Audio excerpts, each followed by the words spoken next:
Welcome to the Folktale Project. This is Dan Scholes. Today we have another Brothers Grimm tale, and this one has simply the best twist that I've ever come across. It is really amazing. I hope that you enjoy it as much as I do. This is Bearskin. There was once a young fellow who enlisted as a soldier, conducted himself bravely, and was always the foremost when it rained bullets.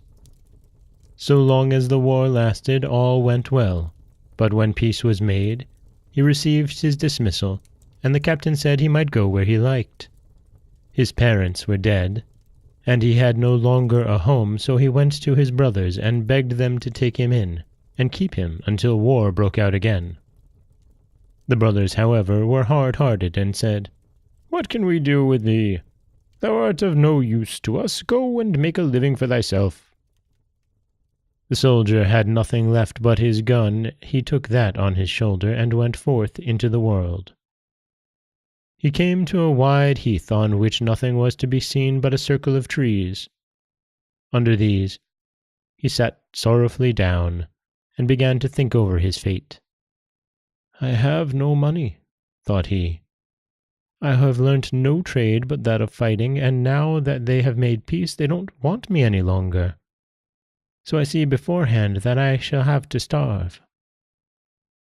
All at once he heard a rustling, and when he looked around, a strange man stood before him, who wore a green coat and looked right stately, but had a hideous cloven foot. "I know already what thou art in need of," said the man. "Gold and possessions shalt thou have, as much as thou canst make away with. Do what thou wilt. But first, I must know if thou art fearless, that I may not bestow my money in vain." "A soldier and fear, how can those two things go together?" he answered. "Thou canst put me to the proof." "Very well, then," answered the man. "Look behind thee." The soldier turned round and saw a large bear which came growling towards him. "Oh no," cried the soldier. "I will tickle thy nose for thee, so that thou shalt soon lose thy fancy for growling." And he aimed at the bear and shot it through the muzzle. It fell down and never stirred again. "I see quite well," said the stranger, "that thou art not wanting in courage, but there is still another condition which thou wilt have to fulfill." "If it does not endanger my salvation," replied the soldier, who knew very well who was standing by him. "If it does, I'll have nothing to do with it." "Thou wilt look to that for thyself," answered Greencoat. "Thou shalt for the next 7 years neither wash thyself, nor comb thy beard, nor thy hair, nor cut thy nails, nor say one paternoster. I will give thee a cloak and a coat, during which time thou must wear. If thou diest during these 7 years, thou art mine. If thou remainest alive, thou art free and rich to boot, for all the rest of thy life." The soldier thought of the great extremity in which he now found himself, and as he so often had gone to meet death, he resolved to risk it now also, and agreed to the terms. The devil took off his green coat, gave it to the soldier, and said, "If thou hast this coat on thy back, and puttest thy hand into the pocket, thou wilt always find it full of money."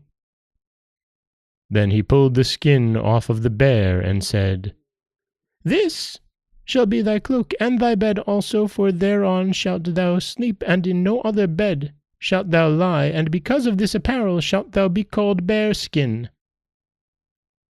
After this, the devil vanished. The soldier put the coat on, felt at once in the pocket, and found that the thing was really true. Then he put on the bearskin and went forth into the world and enjoyed himself, refraining from nothing that did him good and his money harm. During the first year his appearance was passable, but during the second he began to look like a monster. His hair covered nearly the whole of his face. His beard was like a piece of coarse felt. His fingers had claws, and his face was so covered with dirt that if crests had been sown on it, it would have come up. Whosoever saw him ran away, but as he everywhere gave the poor money to pray that he might not die during the 7 years, and as he paid well for everything, he still always found shelter. In the 4th year he entered an inn where the landlord would not receive him, and would not even let him have a place in the stable because he was afraid the horses would be scared. But as Bearskin thrust his hand into his pocket and pulled out a handful of ducats, the host let himself be persuaded and gave him a room in an outhouse. Bearskin was, however, obliged to promise not to let himself be seen, lest the inn should get a bad name. As Bearskin was sitting alone in the evening and wishing from the bottom of his heart that the 7 years were over, he heard a loud lamenting in a neighboring room. He had a compassionate heart, so he opened the door and saw an old man weeping bitterly and wringing his hands. Bearskin went nearer, but the man sprang to his feet and tried to escape from him. At last, when the man perceived that Bearskin's voice was human, he let himself be prevailed on, and by kind words, Bearskin succeeded so far that the old man revealed the cause of his grief. His property had dwindled away by degrees. He and his daughters would have to starve, and he was so poor that he could not pay the innkeeper, and was to be put in prison. "If that is your only trouble," said Bearskin, "I have plenty of money." He caused the innkeeper to be brought thither, paid him, and put a purse full of gold into the old man's pocket besides. When the old man saw himself set free from all his troubles, he did not know how to be grateful enough. "Come with me," he said to Bearskin. "My daughters are all miracles of beauty. Choose one of them for thyself as a wife. When she hears what thou hast done for me, she will not refuse thee. Thou dost in truth look a little strange, but she will soon be put thee to rights again." This pleased Bearskin well, and he went. When the eldest saw him, she was so terribly alarmed at his face that she screamed and ran away.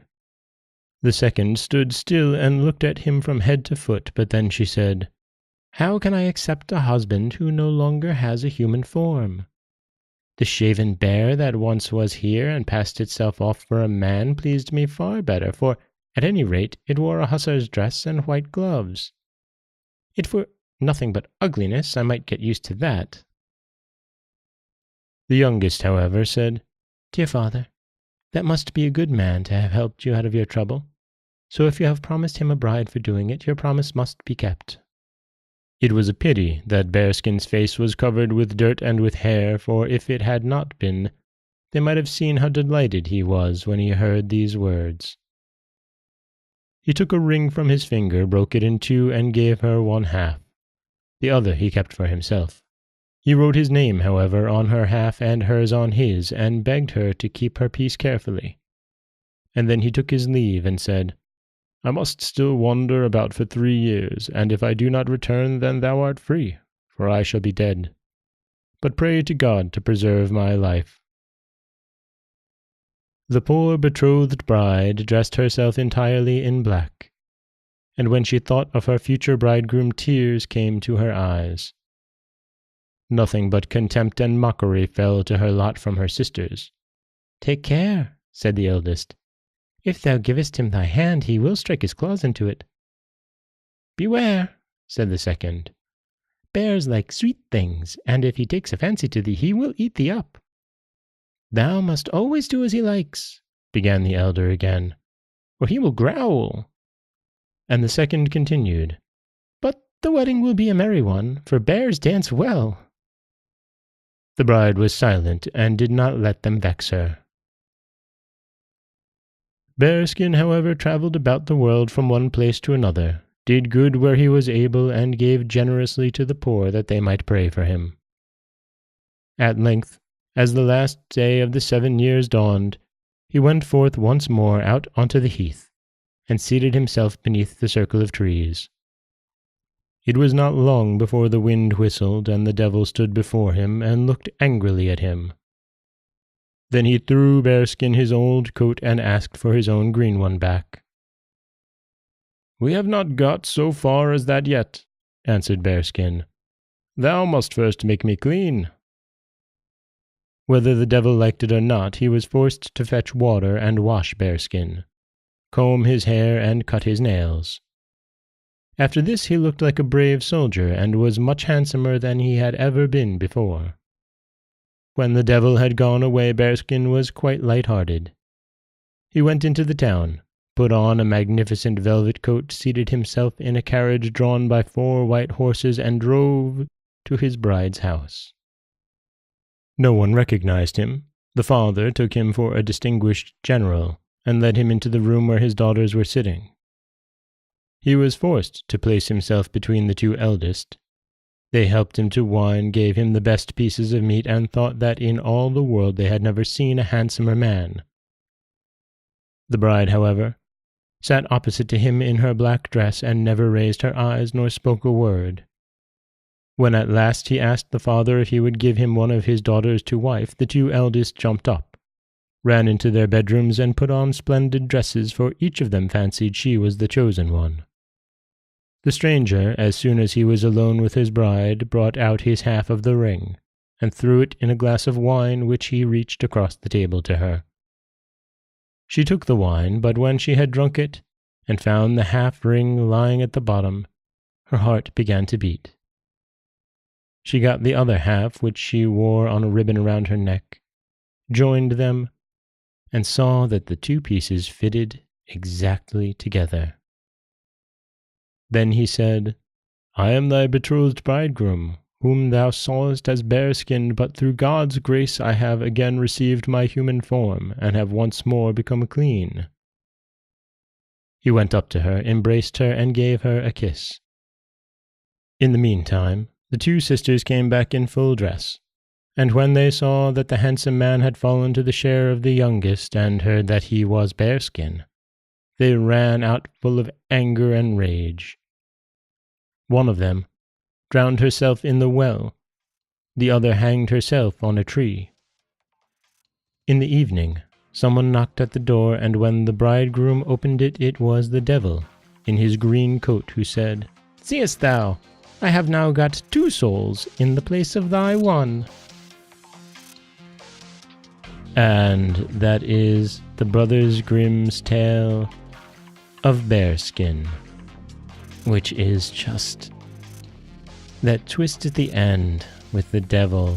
And one should always expect a twist when the devil is in play, but this one, you feel like maybe everybody has gotten out okay, and then the devil comes in and claims his 2 souls. I just love that twist. This is Dan Scholes for the Folktale Project. Don't forget that you can subscribe to the podcast on Apple Podcasts, Stitcher, Google Play, Overcast, anywhere you like to get your podcasts. You can follow us on Twitter at Folktale Project. You can find us on Auto Radio, TuneIn Radio, iHeartRadio, Spotify, anywhere you like to listen. And you can always head over to folktaleproject.com, where you'll find a new story waiting for you every Monday, Wednesday, and Friday. And don't forget that you can also help support the podcast over at patreon.com/folktaleproject, where for as little as $1 a month, you can get early access to every story told. As always, thank you so much for listening.